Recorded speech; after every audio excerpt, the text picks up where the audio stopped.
Hello and welcome to the Tea on Sustainable Living podcast, where your hosts, Hannah and Brandy, try and help each other navigate the big messy gray area of giving a shit about the planet, and hopefully helping you along the way. Each episode we have honest chats about our sustainability fails, sometimes amongst ourselves and sometimes with guests, while also leaving you with a little sprinkle of hope and inspiration to keep on giving a shit. So, go make yourself a cup of tea, get comfy, and let's dive into the episode. Hello, Give-A-Shitters. This is Brandy. And this is Hannah. And you are listening to episode number 2 of the Tea on Sustainable Living podcast. Yes, you are. We made it to episode 2. Yes. Very excited. It's very exciting because this is our inaugural tea time. Yep, and that means that we're here sipping a lovely cup of tea. Do you want to tell me what kind of tea you're drinking? Yes, we are both drinking peppermint tea. Are we? Yeah, we are. I don't know why I asked what we're drinking. Well, you haven't had much of yours yet. No, I haven't. I just spilled it all over the table. But that's fine. It's okay. It wasn't on any of the technical stuff. Yeah, no. Brandy would definitely have killed me if that was the case. And because it's our tea time, we thought we would talk about a sustainability project that's linked to one of the countries that produces the tea that we are drinking. Yes. So, Brandy, can you tell me about a fun project from one of the countries that produces peppermint tea? Yep. So, peppermint tea is actually a hybrid mint. Very important information between water mint and spearmint. And indigenous to Europe and Middle East. And apparently Morocco produces the most peppermint, or at least they did in 2014. So that didn't help me pin down a country. So then I found another article, kingandqueen.com. The first record of peppermint tea usage is from ancient Egyptians when they found some dried peppermint tea leaves in various pyramids back in 1000 BC. Wait, the Egyptians found the dried tea leaves, or the archaeologists have found dried tea leaves? The ancient Egyptians. I don't know. This is the quote. The first record of peppermint tea usage can be seen from ancient Egyptians when they found some dried peppermint tea leaves in various pyramids way back in 1000 BC. Huh. All right. So to me that sounds like... The ancient Egyptians were robbing the tombs of even ancienter Egyptians. I think we're going off on a tangent. Let's stop here. I will be confused later. Yeah. But right now you're going to tell me about modern day Egyptians. Is that right? Yes. From what I found back in 2020, Egypt started stepping up their efforts to preserve their environment and address climate change through measures as diverse as introducing electric buses, boosting renewable energy, and trying to ban plastic bags. That was a quote from the article. And how they did this was awareness campaigns by going around knocking door to door, and they were focusing on trying to talk to the women in the house. Because according to the article, the women, this can be a whole separate conversation, the ones who do cleaning and deal with the food, and so they were talking to them about ways to cut food waste, reducing energy cost. One of the questions they asked when they knocked on the door is, where does your trash go? And one of the answers from the article was a landfill. That opened up a discussion about what they can do better. So grassroots kind of effort. Yeah, that sounds really cool. Yeah, I definitely think the reason why we wanted to do this section is it's so important to remember that there are already so many efforts and so many actions on both the small and large scale that are ongoing. So I guess starting out with a little bit of hope. Yeah, it's nice to hear the good news, because you hear all the bad stuff, and then all the time are felt left thinking, well, now what? Yeah. Now that you've drunk your tea, I also want you to spill the tea on yourself. No, you already spilled the tea for the evening. It's true, I did. I already spilled the tea. The point was that we wouldn't actually spill tea. Yeah, well, sometimes I take things literally. So yes, I guess the genesis of this podcast episode was really started back in the summer before we even had the idea for the podcast, when we took a trip to Primark. Absolutely. Am I pronouncing it correctly? Yes, it definitely should be Primark. Not Primark? Not Primark, not Primar. No, I can't say it like that. Primark. We went to Primark. Why did we go to Primark? Because I wanted some bed sheets. Maybe it's spilling the tea on myself. Yeah, I wanted some new bed sheets. You also, I'm not going to take all the blame. You also were already going for some reason. What was I looking for? Wait, I feel like you were also, because we were like, oh, we're both going to Primark. Let's go together. And we're kind of surprised that the other person was going. Yeah, and then our friend Ellie, who was with us, was like, you guys shop in Primark. I feel like... Or was that afterwards? I don't remember. The times that I have gone there, I was looking for something specific, some kind of basic that I knew I would find there. Because it can be hard to find a specific item from a sustainable brand or secondhand. Yeah. I can't remember what you were looking for, but... I know that I walked out with a memory foam topper for my bed because my mattress is very uncomfortable, and that is one of the areas that I compromise a bit for. Like, I want comfort, and those things are really expensive. Yeah. Can you even get that from a sustainable brand? I think they exist. I think I did look it up, and it was... I struggled to find one that shipped here that was also affordable. Okay. So I did look into it. I feel like that's a hard thing with fast fashion in general and, you know, or fast fashion or fast shopping. I don't know, buying bed sheets and just stuff that you know is not necessarily from a most sustainable source. It's just, it's the convenience of being able to go somewhere and have everything there. And also be sold to, I guess, as that happened in the case of your bed topper. Yeah, that was an impulse buy. Yeah, I would definitely want. I remember it was definitely an impulse buy. Was it good impulse buy? Yes, I think in the future an upgrade would be one of the sustainable options and thicker. It's nice, but it's on the thin side. Right. I'm used to thicker ones, but again, it was cost. The thinner ones are cheaper, and I was working within my means at the time. And I guess an interesting point was, which I don't think is wrong, but you were prioritizing your personal comfort over the most sustainable option. Would that be fair? Is that fair? Prioritizing comfort and cost at the same time over my desire to support sustainable brands. Okay. Do you think if it had just been one or the other, you would have also been convinced? Or do you think it was having the mix of cost and comfort? I'm always on the lookout for comfort. It's true. So when I identify a need for something, I had already started, I think, researching the sustainable option. So I, in my head, was like, oh, this is the thing that I want. And I saw it at a low price. A lower price than I'd been seeing. Yeah. And that triggered the impulse.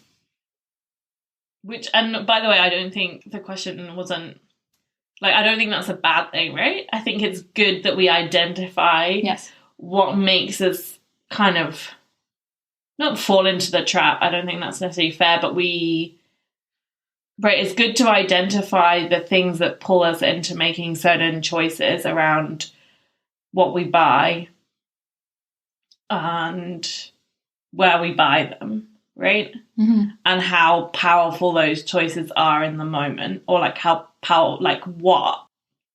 do you rank those considerations? Especially I think as well, because a lot of the time, I mean, you've been able to sort of identify where that came from, but I think a lot of the time we can't even identify what is the underlying pull. Right. And in the example of Primark, and specifically here in Spain, I had a friend that joked that was just what you did on weekends. You would go out for a meal, have a nice long lunch, and then you just go to Primark, go shopping, and then you'd go to a terrace and have a drink. Like, that is just part of a weekend routine. Yeah, it's an interesting one, because I would say this is the first time I've lived somewhere it's so accessible to shop, because I live in the centre, and maybe if you lived somewhere further away, you wouldn't shop so often. Like, general you. I mean, to be fair, I don't shop very often, but for example, growing up, you know, you had to take a bus trip because we lived out. Well, we didn't live in a suburb, but you know, we didn't live in the centre where all the shops were. I think there's a difference between when we were growing up and living somewhere, you know, far from shopping centers, malls, whatever you want to call them, and now where you can order anything online. Look at Amazon and other similar companies that it's just a click of a button. Yeah, that is 100% true. Which in one way is really positive for sustainable brands, because I would say I think most brands that, for example, when there's a couple of like clothing brands that I know, I don't think they have bricks and mortar shops. They're only online. That's a good point. So in a way, it's really benefited the sustainability market to be able to have lower physical costs, or like lower overhead. Thank you very much. Look at you. Business statement. Vocabulary, I don't know. But yeah, that's something that's like able to support sustainable businesses. Yes, but they're still competing with the lower cost options like Amazon. One of the popular types of blog posts I see online are alternatives to Amazon, whether you're looking for books, clothing. Yeah. I think it's something I really struggle with is, well, I'm just a bit chaotic. I think in this way we're quite different people. And so I think I'm just like, I have in my head, I'm like, okay, I'm going to get this thing, but I don't really like do any research. And then like months go by and I'm like, okay, shit, like today I need to get bed sheets because I'm out. Not that you can really get out bed sheets, but you know what I mean. It's like, okay, like I need to fresh out. Throw them all away. Yeah, I mean, I can't put on the laundry, so I've got to go and buy some fresh sheets. Well, that makes me sound so lazy. Which, is kind of part of it as well, right? That's part of it. And I have actually also bought sheets from Primark. I bought their linen sheets, which nice. When I bought it, I made the justification to myself that, they're linen. They're a more sustainable material.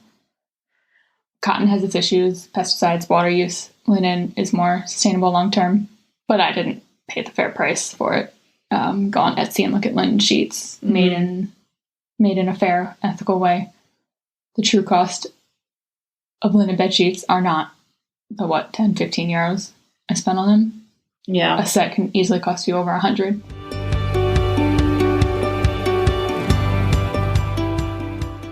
Do you think we're quite disconnected from the true cost of our purchases? Yes, absolutely. We walk down streets, go on our phones, we see ads all the time. We see and talk to our friends who buy things in the fast retail. Let's get more general than just fast fashion. And it becomes, I don't know, so ingrained in you, you don't think to question it because why would you? Yeah. And I think in some ways that can go back to, well, I don't know. I'm going to say, I'll talk about myself. I would say it's taken me quite a long time to realise that I really struggle with paying more money for clothes because growing up, we didn't have a ton of money for clothes. And so what I remember as like a teenager was from my parents, maybe like once or twice a year, we get like a big Primark haul. And like, it was just about getting like as much as you can for the amount of money you have to spend. And then the other thing that I did as a teenager, which I then stopped doing when I got more money, was I always went to loads of charity shops. I brought a lot of secondhand things. And that's how I brought more things that I wanted. But I think that's left me as an adult really struggling. Like genuinely, I'm like, oh my goodness, it's like more than like 20 euros or 20 pounds. Like that's so expensive. And that's nothing. And I mean, even in the case of like fast fashion, that's nothing.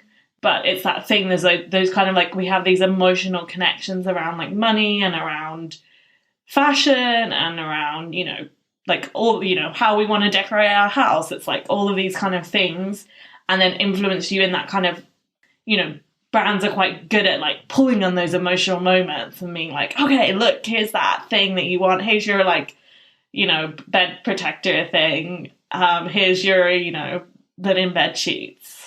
Insert thing that's going to solve your problems.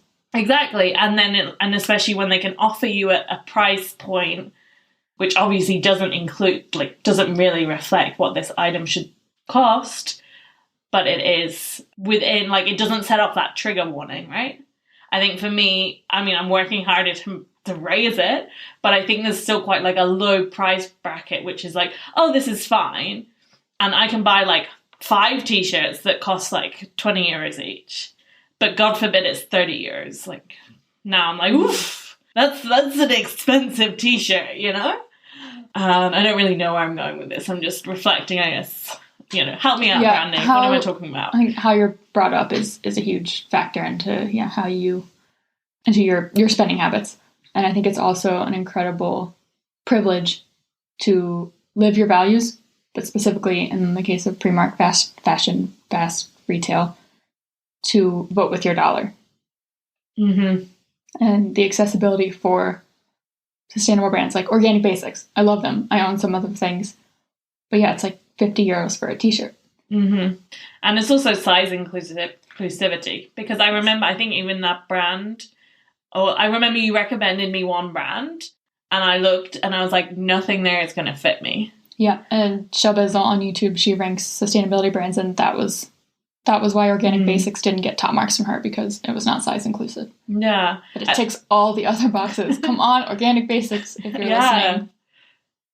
Increase your sizes. But yeah, it's a really interesting one, because obviously, and the thing is that I'm quite an interesting point, because I'm like a UK size 18 maybe. So that's a US 14 and European like 46. Let's just throw out all the sizes. And so that means I'm like the top end of like what's considered quote unquote normal, making very big air quotes here, and like the bottom end of plus size. So that means that a lot of the time, and I especially notice most of the time with fast fashion brands, I'm within their normal range at the top end. And it depends on the country. In Spain, sometimes I'm like sized out because people here are slimmer, but I would say in the UK, I wouldn't be. That would definitely still be a size that's in the shops. And then when I look at, I have brought from some like sustainable fashion brands, for example, I brought a few things from Thought Clothing, but I'm like right at the top end. It's like, it cuts off at an 18 and that's it. You're done. And I'm like, not even really plus size. Yeah. So what we're getting at here is there are a lot of factors that go into the purchase you make, why you would decide to, if you are aware of why you're purchasing a certain way, that would go into that decision. Yeah, sometimes you're not even thinking about it, and other times you're able to pinpoint exactly why you're choosing this brand over another. I don't know. It's grey. It's all grey. It's very grey.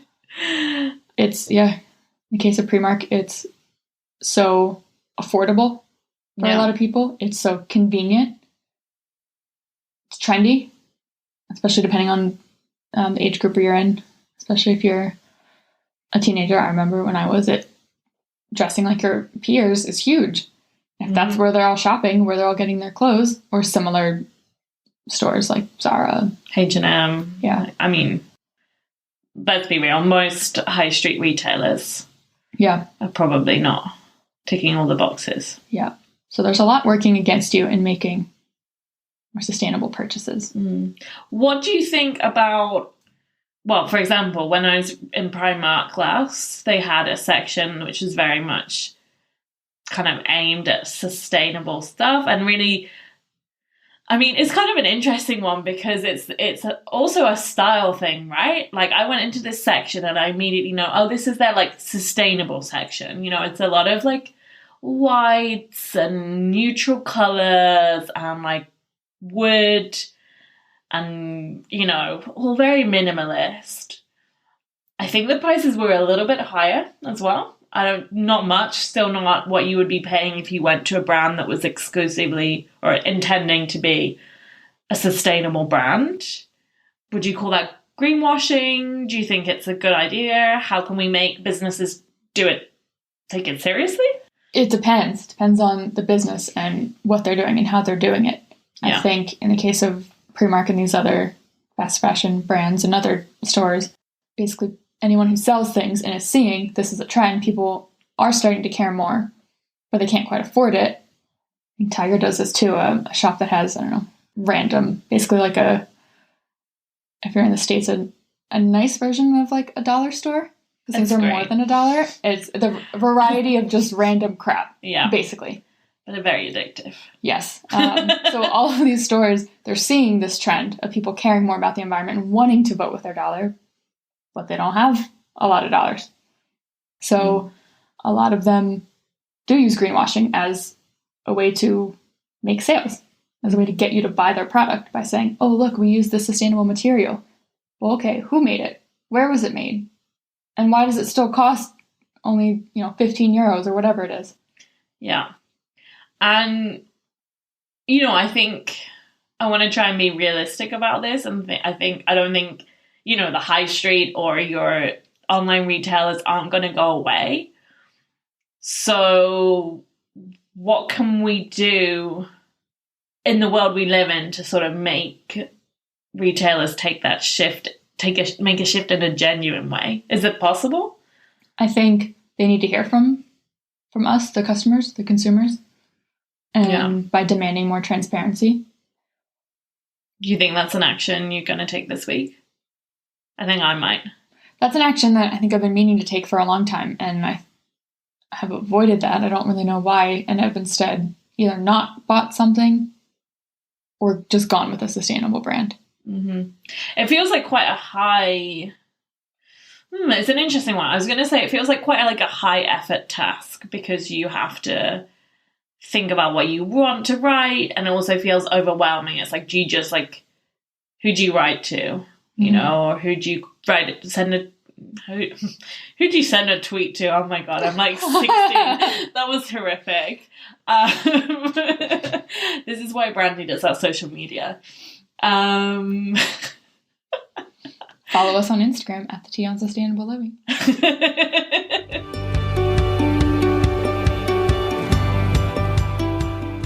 But you know what I mean. I guess it feels like kind of high effort, but then maybe it's also that element of you as an individual. It's kind of like, well, Primark, H&M, Zara, they're not going to listen to me. What's the point?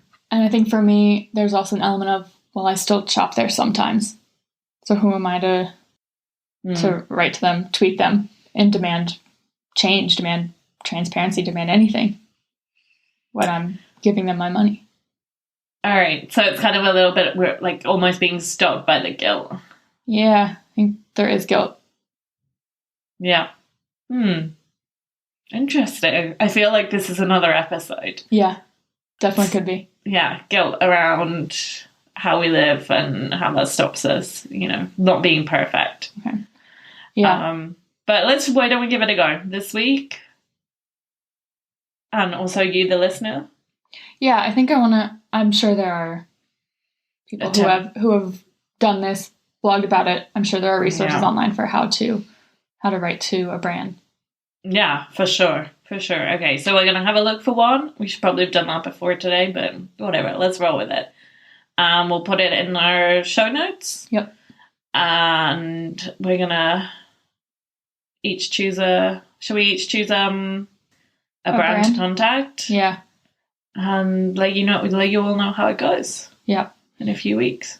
And some other things I've been thinking about as well is I used to be so good at, and I still do, I'm not as good at this anymore as looking for a secondhand option first. Mm-hmm. Yeah. I think where I've gotten off track with that is not finding something right away. Yeah. That instant gratification. Yeah. It's heavy. Heady. Potent. And again, I mentioned this before, when I know I want or need something, it's in my brain. So if I see it somewhere else, I'm likely to buy it. If I know I want or need something and I'm looking for it online and I'm not finding it, it feels like this to-do list, this thing I need to cross off. Mm-hmm. If that makes sense. I think I do the same, but in a different way. Like I already mentioned, I guess, I think I just have in my brain and I'm like, okay, I need this thing and I should look up something that's sustainable, and I just put it off and off and off, and then I'm just like, fuck it. I'm going to buy this thing, and then I'm going to buy 10 more things because I've already fallen off the bridge. So let's just, mm-hmm. go all the way. And another thing I was thinking about, so I have options for you. Write to a brand, try to look secondhand first, and maybe doing a reset, having a no-buy month. I know there are people who have done no-buy years. Mm. Isn't there a month since September? It's a secondhand September or something. Yeah. Or have I just made that up? I don't think you have, but we've definitely missed that one. Yeah, it's late but now. You can do it at any time, basically. So maybe that would be helpful for me, because I do have a past of only shopping, like fast fashion and buying things for fun. I mean, I grew up going to the mall on weekends and just shopping as a hobby. Yeah, so I don't think I ever did that, really. I never really... Yeah, the only time I did that was in secondhand stores. Stores. I'm so American. What is this? It's so embarrassing. I was like, I heard myself when we recorded the last episode saying, I'm in Branda's apartment. I was like, what am I doing? Anyway. That is something that got me out of my shopping addiction, I guess, is giving myself freedom in secondhand shops. Oh, to still satisfy, like, whatever that desire was to buy things. Mm-hmm. So, well, it's all secondhand. Yeah. So it's fine. And is it the best? No, I'm still buying things I don't necessarily need. But to me, that's better than the alternative of buying all the things new. Yeah. Yeah. And one more option I want to leave the listeners with is a documentary, The True Cost, if you want to dive more into the who behind your clothing. Yeah. Yeah, I think that's a really important element, because it's now subscription only, but there's a really good website called the Ethical Consumer. Is that right? Yeah. .org. Yeah, and it's I don't think it's too much. I think it's like £30 a year. But the one thing that's quite interesting about them is, so they go through looking at different brands, retailers, and they have it in 4 categories. So it's like, I can't remember all of them, but one is sustainability, but it's also about people. I think the environment, or did that come under sustainability? I don't know. I can't remember, but it basically, everyone's going to have slightly different priorities about what they're going to, what's the priority for them when making their choices. Is it about who's making the clothes, or is it local to them? Is it about the impact they're having on the environment? So that rates companies on quite a few different elements, so you can decide which one is the most important for you. I like that, because not many brands will take all the boxes. So that's a good point of choosing the thing that's most important to you, whether it's the material, the who, whatever it is for you. All right. So lots of options, lots of actionable things that you can do. Choose your own adventure, if you will, and we'll leave them all in the show notes. And I think both of us will start with the writing to a brand. Yeah, and tweet us on Instagram. Oh, that's a good one. All right. Thank you for listening, Give Us Shitters, and we'll catch you in the next one. Thank you so much for listening to this episode of the Tea on Sustainable Living podcast. If you made it to the end, we can only assume that you've enjoyed this episode. Please consider sharing this with a friend or family member who could use some support on their sustainability journey. And find us on Instagram at the Tea on Sustainable Living, and let us know what you liked about the episode. All right, Give Us Shitters. See you later. Get it? See you later, as in see you later. So funny. Why?